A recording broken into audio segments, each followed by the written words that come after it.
Yeah, I mean, obviously the biggest change occurred, around 20 years ago.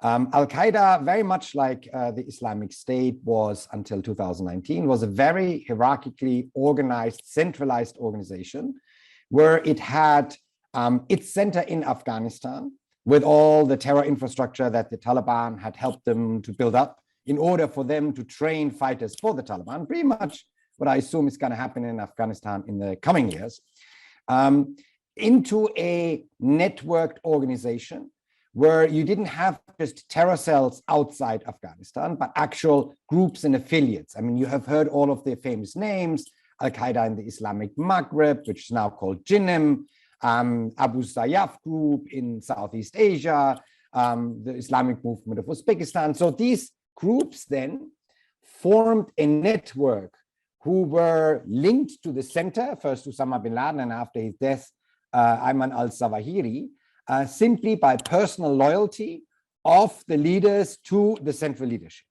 And the central part of the organization decreasingly had anything to do with operational decisions of the affiliates in their own countries, right? So you had AQAP pretty much deciding what AQAP wanted to do and simply keeping the leadership, Zawahiri, Osama bin Laden, informed of what they're going to do, and a somewhat specialization. So while you had many affiliates springing up and attacking foreign targets, even in the region of conflict, so AQIM also, very famously, Mokhtar Belmokhtar, one of the leading guys under AQIM for a while, trying to get foreigners, kidnap them, or Abu Sayyaf, very famously, having built up a kidnap for ransoms scheme.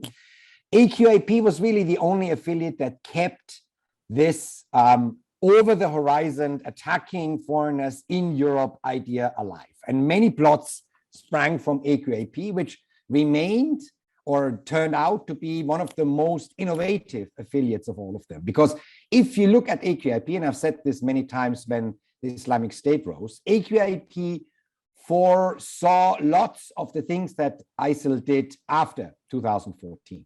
They were the first Al-Qaeda affiliates to actually hold a city, Marib.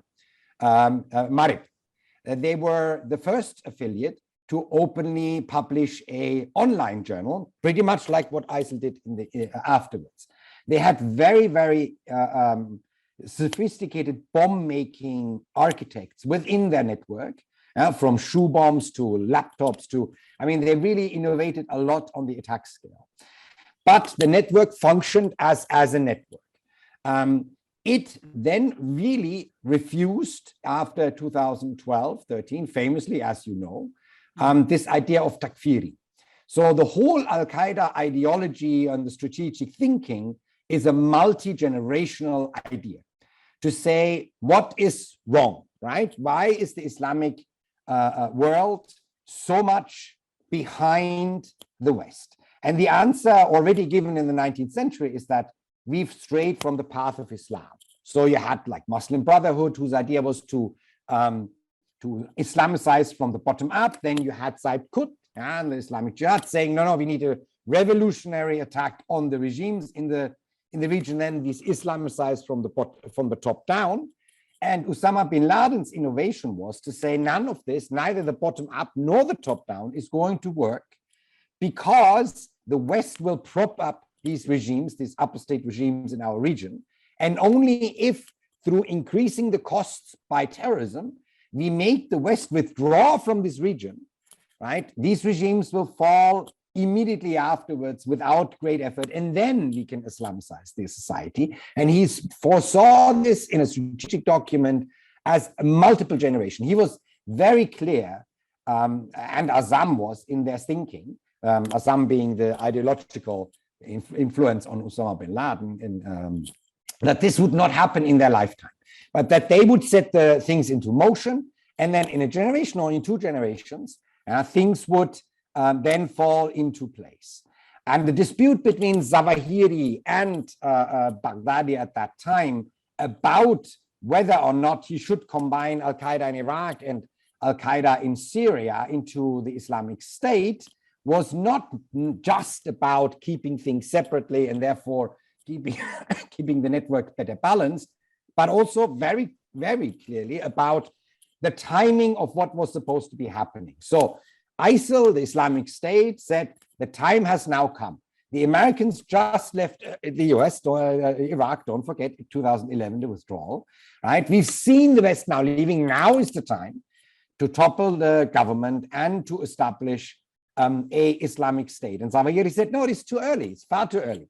And also the other bone of contention was that Al-Qaeda, while never really minding if Muslims get killed in terrorism, never ever subscribed at this point to the ideology that anyone not being of the same ideological persuasion as them is an apostate by definition, i.e. making all Muslims legitimate targets.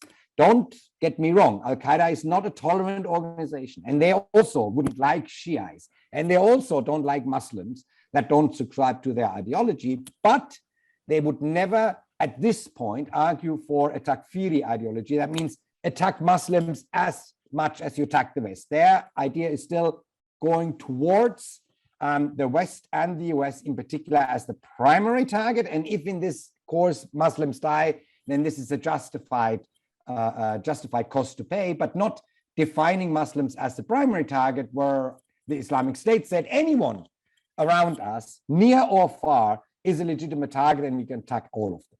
Now, very famously, with 2019 and the final fall of the Islamic Caliphate, the ideological discussion now is around how did Islamic State ideology actually work, right? Because the Islamic State today looks very much like Al-Qaeda, with a center in Iraq and Syria, but doesn't really do much.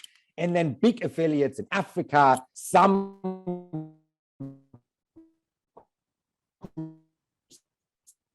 ISK Khorasan province affiliate in Afghanistan, while Al-Qaeda now, with the withdrawal of the international forces from Afghanistan in August last year, which Al-Qaeda sees its victory than the Taliban's victory, because they've always maintained this close symbiotic relationship between the Taliban and Al-Qaeda and leadership, symbolized by the fact that not only Zawahiri, but every single leader of an Al-Qaeda affiliate group outside Afghanistan swore and swears personal bay'ah to the leader of the Taliban. I mean, first Mullah Omar, then Mansour, and then now Haibatullah. They all have done this. So they see themselves as part of the Taliban movement. And the fact that the international community left, and hours before, days before they even were finished leaving, the Taliban were back in power now internationally, to the sympathizers of this kind of terrorism as the strategy that worked versus the Islamic State strategy that obviously didn't work, because they got defeated in Iraq and Syria, they got defeated in Libya, they got defeated in the Philippines. Every time where they started to hold territory, they actually were overwhelmed by military opposition. So this is where we are right now, where after about a decade after Osama bin Laden's death, where people were saying, oh, is Al-Qaeda out of the door? What are they going to do to counter the Islamic State? Look, all the young are going to the Islamic State and only the old are going back to Al-Qaeda. This kind of idea of a Islamist terrorist elite that Al-Qaeda propounds, right? So not the mass army, not a caliphate, not a hierarchical organization, but an elite group of terrorists who conduct attacks whenever there is an opportunity, seems to have worked better in the eyes of the sympathizers of general, terrorist ideas than the Islamic State. So this is where we are right now. Look, I mean, the problem here is with the war on terror is actually quite a misnomer, right? Because a war, the two terms here are problematic. The first one is the term war, and the other one is the term terror. First of all, a war implies that you can lose or win, right? And secondly, terror is a methodology. So it's like saying the war on bad weather. You can never win against a methodology. There's been, for thousands of years, people who've been using violence to put forward their political aims, right? And after Al-Qaeda is no longer with us, and after hopefully the ideology of the Islamic State is seen as what it is, a really inhumane, ridiculous ideology, bad for Muslims and everyone else, There will be other groups who conduct terror attacks to further their political aims. You had anarchists in Italy in the 80s. You had ETA as an autonomous movement conducting very bad terror attacks in Spain and the Irish Republican Army. So terror is a methodology. So you can never win against the methodology, nor is this a war. This is a push against a terror network, right? Now comes the question of how do you find the initial steps within this kind of operation? If you define it as a war, then you will have to eventually win, or you will have to eventually lose. While you're not actually in a war, you are in a counterterrorism operation that you framed in a problematic way, right? Counterterrorist operations are multi-generational, especially when it comes to Al-Qaeda and the Islamic State, who hasn't sprung up out of nothing. I explained the ideological kernel of all of this, started in the 19th century and then transformed and radicalized before we even got to Al-Qaeda, right? In the same vein, 20 years are not going to be enough to ensure that this ideology is no longer seen as a viable option for many individuals. So while you can do quick counterterrorism operations by destroying the caliphate in Iraq and Syria, or prior to that, destroying all the terror infrastructure and camps in Afghanistan in 2002, this military part of the operation is only going to give a setback to these groups, because these groups deal in ideas and conduct terrorism on ideas, not necessarily based on any particular infrastructure. So you will always have a continuation in these military operations is simply to mitigate the most important immediate threat of this. So it's a back and forth, and this is how we should understand this. So yes, of course, after 20 years, I'm sorry, there's a telephone call. After 20 years, there was a decision by the US government to withdraw, and we can have a long drawn out discussion whether this was reasonable or even necessary to do. What was clear is that this was not the first administration wanted to leave. The Obama administration wanted to leave, the Trump administration wanted to leave, the Biden administration actually just simply decided to leave. Whether this was an unfortunate moment, I'm highly critical about, right? Also the timing at the end of August, just before the 20th anniversary of the 9/11 attacks, was, even in political communication terms, a very bad choice. You could do it in May, you could do it in October, but just don't do it around the 20th anniversary, right? Obviously, this then laid bare the fact that the system in Afghanistan was not yet a self-sustaining system. That we had, of course, 20 years did not leave no trace in Afghanistan. There's a whole generation of Afghans who have been growing up with ideas of freedom of expression, equality, religion being a personal rather than a state issue. But the security system certainly was not yet a self-sustaining system. So yes, the timing was bad, but as I said, this was not the first US administration trying to do this. And so, it's not unsurprising that eventually it happened, but it's only a stage, right? It's only a stage in this drawn out pushback against extremist Islamist terrorism. Look, first, let's be very precise of what Al-Qaeda in Afghanistan means. So Al-Qaeda core is simply the center of the network. That's Zawahiri and a couple of people around him, right? But then you have a large number of Al-Qaeda affiliate groups also already being in Afghanistan. That's Al-Qaeda in the Indian subcontinent, the Islamic movement of Uzbekistan, the Islamic Jihad group, the ETIM, the East Turkmenistan Islamic Movement, or Turkestan Islamic Party, is the same group of Uyghurs from China. You have Pakistani groups, Lashkar-e-Taiba, Jaish-e-Mohammed, and the Tehrik-e-Taliban Pakistan. That's pretty much a lot of the Al-Qaeda affiliates who are already operating in Afghanistan. Many, like the Islamic Movement of Uzbekistan, or the Tehrik-e-Taliban, or the ETIM, actually not having anything to do with Afghanistan, right? And being groups that have designs for China, for Central Asia, for Pakistan, right? And using Afghanistan as a center in order to build up capacity to actually conduct terror attacks outside Afghanistan. Now, the real problematic factor here is that this current Taliban regime in Kabul is very much the old Taliban regime in Kabul. And I'm not saying this for political purposes. I'm saying this just objectively speaking, the same ministers hold the same positions that they had in the 1990s.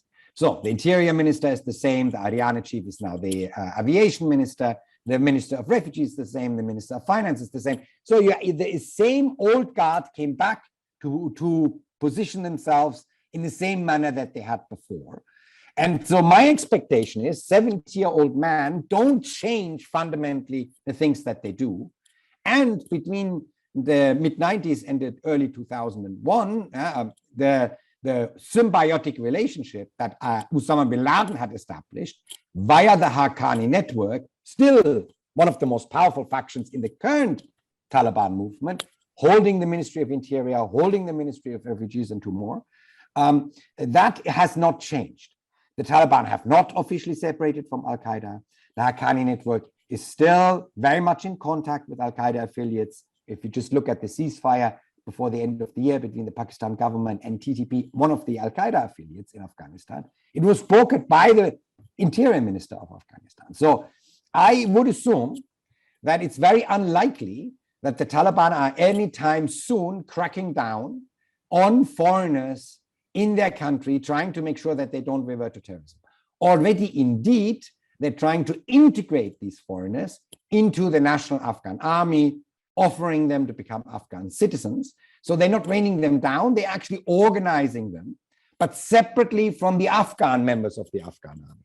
So slowly we see some system that is very similar emerging, that is very similar to what we saw until 2001, where all of these big terror camps that you remember maybe in Afghanistan with thousands of fighters in them were not primarily geared to Al-Qaeda training terror cells that would then go to do 9/11 or attack the coal in Yemen or bomb the embassies. The thousands and hundreds of fighters that Al-Qaeda trained were meant as special troops for the Taliban. And that's exactly the road the Taliban are going down right now as well, where they offer the foreigners membership as special forces within the Afghan army. So for me, unfortunately, it looks very much like we are seeing a repeat of what we saw prior to 2001 in Afghanistan, at least on this point. Yeah, so now here is a very difficult balance to strike, right? So first of all, the Taliban did not come to power in any legitimate way. They basically came to power because they won a war. Secondly, they still maintain their symbiotic relationship with Al-Qaeda. On the other side, after 20 years of being in Afghanistan, the international community cannot just go and forget Afghanistan. 20 years of trying to help the country develop leaves behind a responsibility to make sure that Afghanistan doesn't descend into absolute humanitarian catastrophes, right? And so, you can't deny the fact that Taliban are now in power, and you need somehow to engage them in order to be able to deliver humanitarian aid. But this should stop clearly short of the fact that anyone should think that this is a legitimate government. This is not a legitimate government. They have not won this power through, getting the majority of the Afghans behind them. In fact, until August last year, for the last 20 years, the Taliban movement single-handedly held the record for civilian casualties in this conflict. Not the international forces, not the Afghan security forces. The Taliban were, by a large margin, the group who killed most Afghan civilians. And this is where the conundrum starts, because our international community responsibility and tolerance for humanitarian suffering in Afghanistan is much lower than the Taliban. The Taliban are going to treat any humanitarian engagement in Afghanistan as a leverage for them being recognized as somehow the legitimate rulers in Afghanistan. And here we must be really balanced, recognizing that an absolute humanitarian catastrophe in Afghanistan is also not in the Taliban interest. It will implode the Taliban movement, but also not giving in too much to the Taliban demands to be treated as a legitimate government, which they are not. They are a regime that came to power by force, which has a symbiotic relationship with the biggest biggest Islamist terror network, Al-Qaeda in the world, and by now is in a complex rivalry with the Islamic State in Khorasan, ISIS-K. No longer just outright opposing them, but there are lots of local deals that have already been made between the Taliban and ISIS-K. So even ISIS-K is not necessarily by the Taliban treated as an absolute enemy. So they are definitely not counterterrorism partners for the international community. And we should make sure that we can deliver humanitarian aid without benefiting or with benefit for the Taliban that are the minimum possible benefits to the Taliban, because they are not honest brokers. They are not really concerned about the plight of the people of Afghanistan. They are primarily concerned about their power, and they feel themselves still being part of a worldwide global jihadi terrorist movement through their links with Al-Qaeda. So look, I mean, the Islamic State now has lost the second time its leader, right? So some argue it's the third time because they count Zarqawi, but Zarqawi was not the leader of the Islamic State as we know it now. Zarqawi was the leader of Al-Qaeda in Iraq, and he was very important ideologically, methodologically. He was the one who got this Takfiri idea going, but he wasn't the leader of the Islamic State. It was still called Al-Qaeda in Iraq. So I count Baghdadi number 1 and Quraishi number 2. And they lost now twice their important leader. It is important also to highlight that all the strategic rebuilding of the Islamic State after the fall of the Caliphate was done under Baghdadi. And it started way before 2019. It started, in fact, in 2017, where the leadership of the Islamic State in Iraq and in the Levant, ISIL, as the Security Council calls the group, realized they're not going to win this military confrontation, not when the entire community and Arab states and Iran and Syria and Assad is all going to stand against them. They're not going to win this. So they rebuilt this from this state structure into very much like Al-Qaeda, this affiliate structure. This was all the thinking and doing of Baghdadi. Quraishi came in and simply kept this movement alive, not much through public appearances, but simply through his existence. As I said, the whole way these networks work is you have to have someone you swear personal loyalty, bayat to. And if you don't have that, then there is no network. So the mere existence is enough. And then if you look at what happened the last couple of years with the Islamic State in West Africa, in the Greater Sahara, in East Africa, in Central Africa, in Southeast Asia, in South Asia, you know, it worked very well. After initial string of defeats where they tried to conquer territory, they had actually the building up of a very efficient affiliate network in the northern half of Africa, from anywhere, the West African coast to the Sinai Peninsula, Beit al-Maqdis. You know that as an Egyptian, right? Mm-hmm. So they were actually quite successful in building up this network. And now what was really interesting was to see that slowly until last year, there was an increase in attacks, in smaller scale attacks in Iraq and Syria. No big operations, but what they've done in 2012, 11, 12, 13 in Iraq, night raids on houses, kidnapping of key individuals, murdering people, right? So, but there wasn't a big attack until 2 weeks ago, where they attacked this prison of the SDF forces in Syria. This was old Islamic State style 2013, 14, 15, 16, right? A big attack which involved lots of fighters, a very complex attack where you had car bombs breaking the walls of the prison and the doors, then suicide bombers swooping in, breaking the rest of the defenses by exploding themselves, and then only then coming small arms fire, all very well coordinated. And as you've seen, the SDF had quite trouble getting this back under control, the prison. So this showed a shift to a higher level of capability than we had seen before, just before Quraishi got killed. Now, I'm not privy to intelligence information, so I don't know how much he was involved in planning or not planning that particular operation, but I think it's a very significant signal that we may now have again, an ISIL network in Iraq and Syria that is much more capable than it used to be in the previous years. These big attacks are scary and really hard to defeat and get under control, right? So this is especially a worrying trend. On a side note, right, I would say it is really underreported the meaning of the location where Qureshi got killed.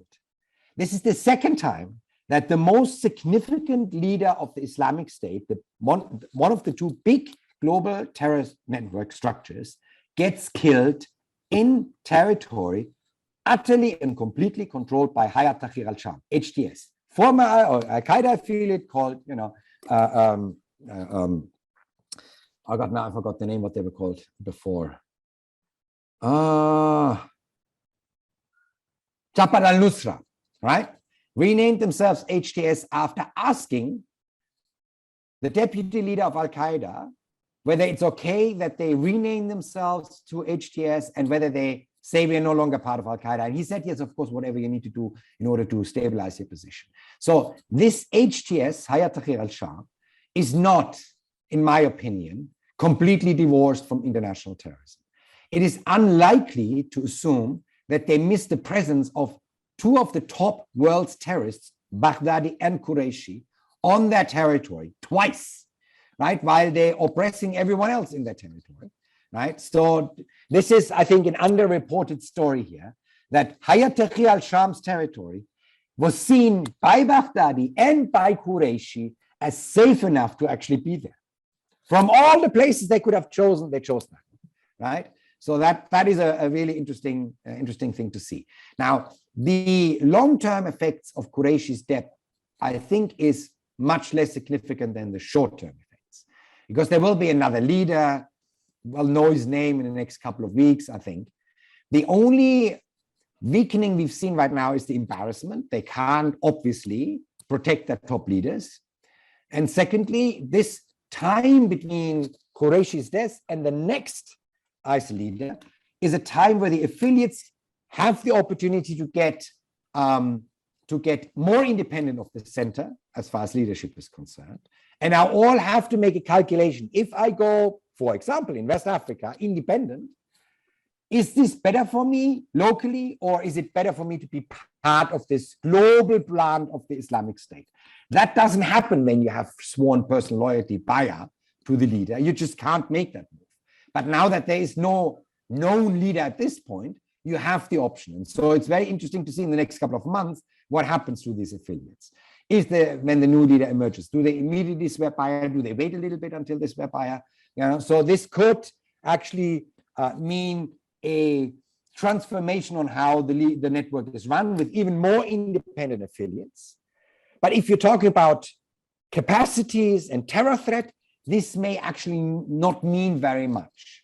So whether or not Al-Qaeda in the Islamic State province in West Africa or in Greater Sahara or in Central Africa or ISIS-K re-swears bay'ah, whatever new leader of the Islamic State emerges, doesn't increase or decrease their capabilities to conduct terrorism, right? So that one, also needs to be kept in mind. The network may be functioning differently, but the terror threat in total is not going to be diminished by the network, significantly by the network functioning in this old way or with more independence, as far as local threats is concerned. Look, I mean, don't forget, Syria has a high symbolic meaning, and the Daesh is a brand now. It's like McDonald's, right? So you need some elements. Absolutely, Daesh has made, or the Islamic State has made, great progress in establishing affiliates all through Africa. In the last couple of years, this was, without a shadow of a doubt, this was the growth area for the network.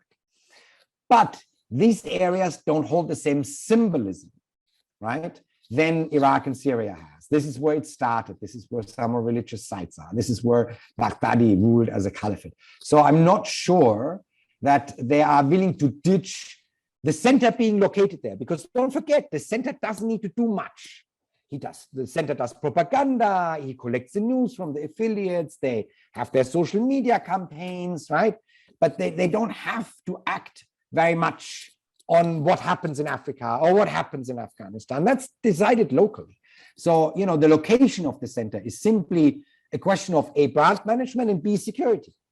And there is still very much insecurity, both in Syria, more so than in Iraq, but also in Iraq. So why would you want to leave the region? What's the advantage of leaving the region for you? Yeah, I mean, look, there are a couple of things to take into account. First of all, obviously, Germany uniquely has a national history of being extremist. If you remember the Second World War, that fascism, National Socialism was a very much extremist terrorist ideology, inhumane to incredible degrees. So what Germany does, what all other European countries don't have, is to have categories, right? In France, in the US, in the UK, you only simply have an on-off button. So you're either a terrorist or you're not a terrorist. In Germany, you have the category of terrorism that is very much defined in law, but you also have a category which is an administrative category of extremism, which means you're not officially declared a terror organization, but you are deemed to be threatening to democracy, security, peace, the social order in Germany. And therefore, your intelligence service, the police forces have increased powers to monitor you, to understand what's going on, to disrupt your operations. That is very helpful because you have a step in between normal citizen and terrorist that allows you to already counter these movements much, much earlier than if you have to wait until they're actual terror organizations where they have to have most of the time conducted actual violent attacks already, right? So you can put a stopgap in earlier than in other countries, but that is due to the history of Germany, having been plagued by extremism and extremist ideas itself. So that's number one. Number two, when you had a question about these radicalization programs and why is there not one European strategy? The problem is countering terrorism, not in a police or military sense, right? Observance, cutting the funds, arresting people, right? But actually countering the root causes of terrorism, political extremism, religious extremism, right, is very, very, very much dependent on your local circumstances. So while in Denmark, you have the Aarhus model, where the community is engaged to prevent extremism. You have the Channel and the Prevent program in the UK. You have the safety houses in the Netherlands. You have the federal model of the German government, in Germany. None of these are easily transferable. So the way the safety houses work in the Netherlands legally wouldn't be possible in Germany, right? The way that the Prevent and Channel program works and trains from the top down would be impossible to implement in a federal state like Germany. So there is very little transferability. And so you have to take these local circumstances, social, political, economic, and legal into account to build up your strategy against extremism. Now, you may have heard of the Radicalization Awareness Network of the European Union. That's the attempt of the European Union to learn from each other, to bring together practitioners from counterterrorism, preventing violent extremism, in a network to simply see what has worked in the UK or what has worked in Italy. What of this can we use in Germany in our program, right? So that you're aware of each other's programs, you're aware of the problems, right? And you find some kind of helpful information. And so that's been going on, trying to approach the problem from this way, because there is not going to be a European counter-extremism strategy, because it's just impossible. We are 29 different cultures, countries, languages, historical circumstances, different Muslim populations, different right-wing extremist groups with different roots, some looking towards the East, some looking towards America. So whatever ideological extremism trend you're looking at, whether it's Islamic terrorism or right-wing extremism or left-wing extremism, it really is rooted in these very localized, at best, subnational trends and circumstances, and it needs to be countered from that perspective. And there is not going to be, apart from a very general idea, something that Germany and Portugal can do in the same manner.